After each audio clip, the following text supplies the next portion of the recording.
Livro do Êxodo. Primeiro, fim da escravidão. Fim da escravidão vai do capítulo 1 ao capítulo 11. Hoje nós vamos ler do capítulo 1 ao capítulo 3. Capítulo 1. Opressão dos hebreus no Egito. Eis os nomes dos filhos de Israel que vieram para o Egito com Jacó, cada um com sua família: Rúben, Simeão, Levi, Judá, Issacar, Zabulon, Benjamim, Dan, Neftali, Gade e Aser. Todas as pessoas saídas de Jacó eram em número de 70. José já estava no Egito. E, morto José, assim como todos os seus irmãos e toda aquela geração, os israelitas foram fecundos e multiplicaram-se, tornando-se tão numerosos e fortes que a terra ficou repleta deles. Entretanto, subiu ao trono do Egito um novo rei, que não tinha conhecido José. Ele disse ao seu povo: Vede, os israelitas tornaram-se numerosos e fortes demais para nós. Vamos, é preciso tomar precaução contra eles e impedir que se multiplique, para não acontecer que, sobrevindo uma guerra, se unam com os nossos inimigos e combatam contra nós, e se retirem do país. Estabeleceu, pois, sobre eles feitores para acabrunhá-los com trabalhos penosos. Eles construíram para o faraó a cidade de Pitom e Ramsés, que deviam servir de entreposto. Quanto mais os oprimiam, porém, tanto mais eles se multiplicavam e se espalhavam, a ponto de os egípcios se aborrecerem. Impunham-lhes a mais dura servidão e amarguravam-lhe a vida com duros trabalhos na argamassa e na fabricação de tijolos, bem como com toda a sorte de trabalhos nos campos e todas as tarefas que se lhes impunham tiranicamente. O rei do Egito dirigiu-se igualmente às parteiras dos hebreus. Uma se chamava Sefra e a outra Fuá, e disse-lhes: Quando assistirdes as mulheres dos hebreus e as virdes sobre o leito, se for um filho, matai-o, mas se for uma filha, deixai-a viver. Mas as parteiras temiam a Deus e não executaram as ordens do rei do Egito, deixando viver os meninos. O rei mandou-as chamar, então, e disse-lhes: Por que agistes assim e deixaste viver os meninos? Por que? Responderam elas ao faraó. As mulheres dos hebreus não são como as dos egípcios. Elas são vigorosas e já dão à luz antes que chegue a parteira. Deus beneficiou as parteiras. O povo continuou a multiplicar-se e a espalhar-se, porque elas haviam temido a Deus, e ele fez prosperar suas famílias. Então o faraó deu essa ordem a todo o seu povo: todo menino que nascer, vós o atirais ao Nilo. Deixareis, porém, viver todas as meninas. Capítulo 2. Nascimento de Moisés. Um homem da casa de Levi tinha tomado por mulher uma filha de Levi, que concebeu e deu à luz um filho. Vendo que era formoso, escondeu-o durante 3 meses. Mas não podendo guardá-lo oculto por mais tempo, tomou uma cesta de junco, untou-a de betume e piche, colocou dentro o menino e depô-la no rio, à beira do rio, no meio dos caniços. A irmã do menino ficou parada a alguma distância para ver o que lhe havia de acontecer. Ora, a filha do faraó desceu ao rio para se banhar, enquanto suas criadas passeavam à beira do rio. Ela viu a cesta no meio dos juncos e mandou uma de suas criadas buscá-la. Abriu-a e viu dentro o menino que chorava. E compadeceu-se. É um filho dos hebreus, disse ela. Veio então a irmã do menino e disse à filha do faraó: Queres que eu vá procurar entre as mulheres dos hebreus uma ama de leite para amamentar o menino? Sim, disse a filha do faraó. E a moça correu a buscar a mãe do menino. Toma esse menino, disse a filha do faraó. Amamenta-o, te darei o teu salário. A mulher tomou o menino e o amamentou.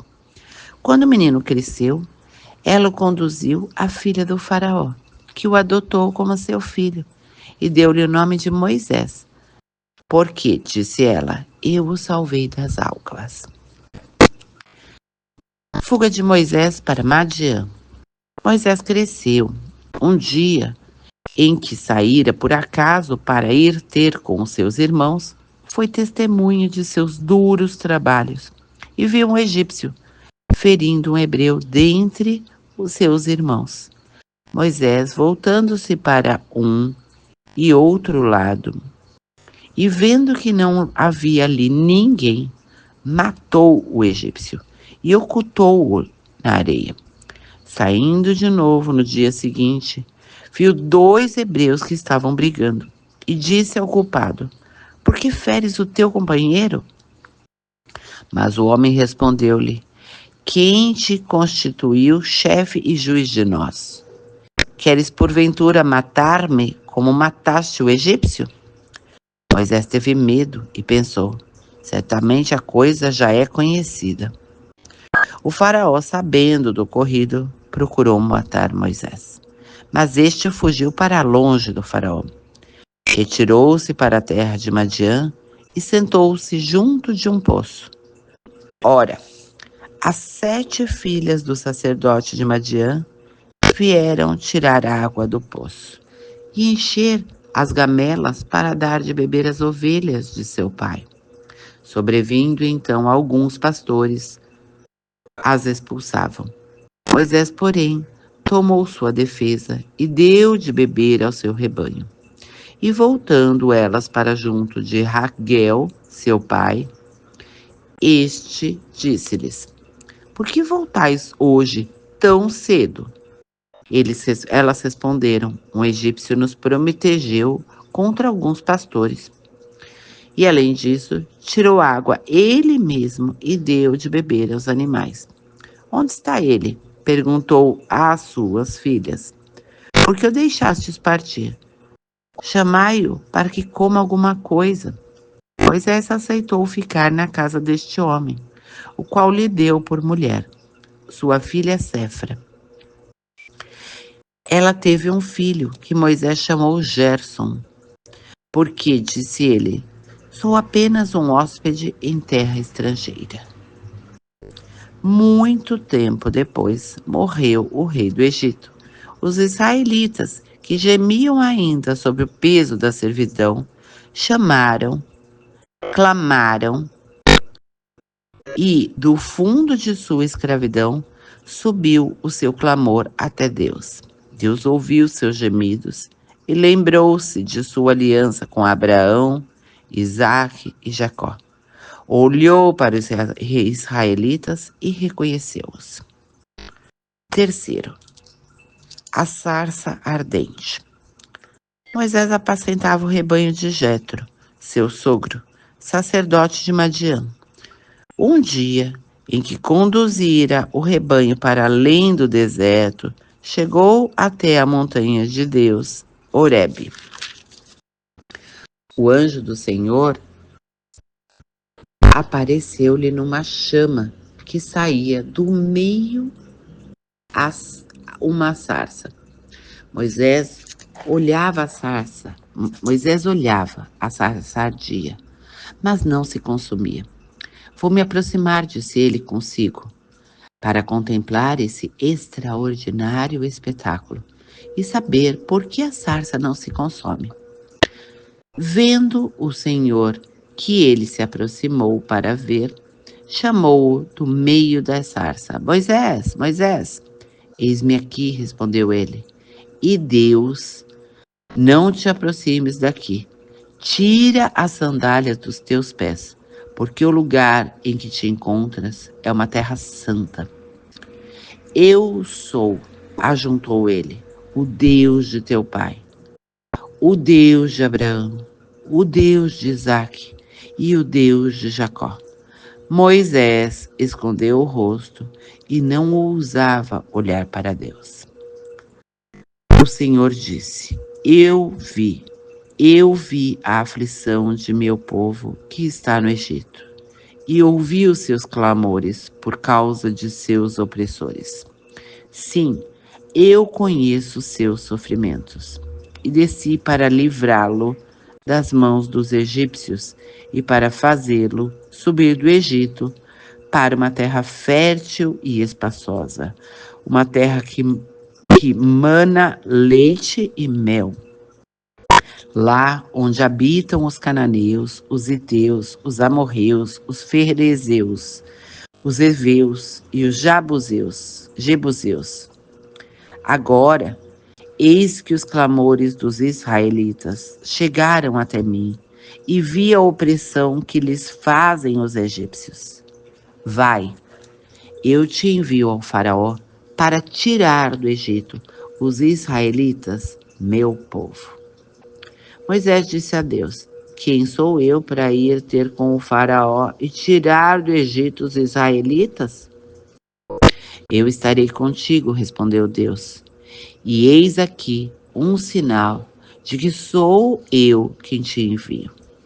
Quando tiverdes tirado o povo do Egito, servireis a Deus sobre esta montanha. Moisés disse a Deus: quando eu for para junto dos israelitas e lhes disser que o Deus de seus pais me enviou a eles, que lhes responderei se me perguntarem qual é o seu nome. Deus respondeu a Moisés: eu sou aquele que sou. E ajuntou: eis como responderás aos israelitas: aquele que se chama Eu Sou, envia-me junto de vós.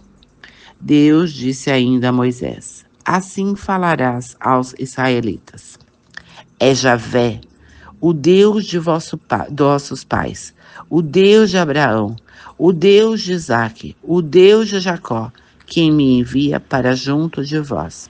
Esse é o meu nome para sempre, e é assim que me chamarão de geração em geração. Missão de Moisés. Vai, reúne-te aos anciões de Israel e dize-lhes: o Senhor, o Deus de vossos pais, o Deus de Abraão, de Isaque e de Jacó, apareceu-me e disse-me: eu vos visitei e vi que se vos faz o que se vos faz no Egito. E disse: eu vos tirarei do Egito, onde sois oprimidos, para fazer-vos subir para a terra dos cananeus, dos heteus, dos amorreus, dos ferezeus, dos heveus e dos jebuseus, terra que mana leite e mel. Eles ouvirão a sua voz. Irás então com o ancião de Israel à presença do rei Egito e lhes direis: o Senhor, o Deus dos hebreus, nos apareceu. Deixai-nos, pois, ir para o deserto, a 3 dias de caminho, para oferecer sacrifícios ao Senhor nosso Deus. Eu sei que o rei do Egito não vos deixará partir, se ele não for obrigado pela força. Mas estenderei a mão e ferirei o Egito com toda sorte de prodígios que farei no meio deles. Depois disso, o faraó vos deixará partir. Farei com que este povo ganhe as boas graças dos egípcios, e quando partirdes, não ireis com as mãos vazias. Cada mulher pedirá à sua vizinha e àquela que mora em sua casa objetos de prata e de ouro, e vestidos que poreis sobre os vossos filhos e sobre vossas filhas. Assim despojareis os egípcios. Messias, Senhor do universo, por que tumultuam as nações? Por que tramam os povos vãs conspirações? Erguem-se juntos os reis da terra, e os príncipes se unem para conspirar contra o Senhor e contra o seu Cristo. Quebremos seu jugo, disseram eles, e sacudamos para longe de nós as suas cadeias. Aquele, porém, que mora nos céus se ri. O Senhor os reduz ao ridículo. Dirigindo-se a eles em cólera, ele os aterra com seu furor. Sou eu, diz, quem me sagrei um rei em Sião, minha montanha santa. Vou publicar o decreto do Senhor, disse-me o Senhor, tu és meu filho, e eu hoje te gerei. Pede-me, te dareis por herança todas as nações. Tu possuirás os confins do mundo. Tu as governarás com cetro de ferro. Tu as pulverizarás como um vaso de argila. Agora, ó rei, compreendei isso. Instruí-vos, ó juízes da terra. Servi ao Senhor com respeito e exultai em sua presença. Prestai-lhe homenagens com tremor, para que não se irrite, e não pereçais quando em breve se acender sua cólera. Felizes, entretanto, todos os que nele confiam.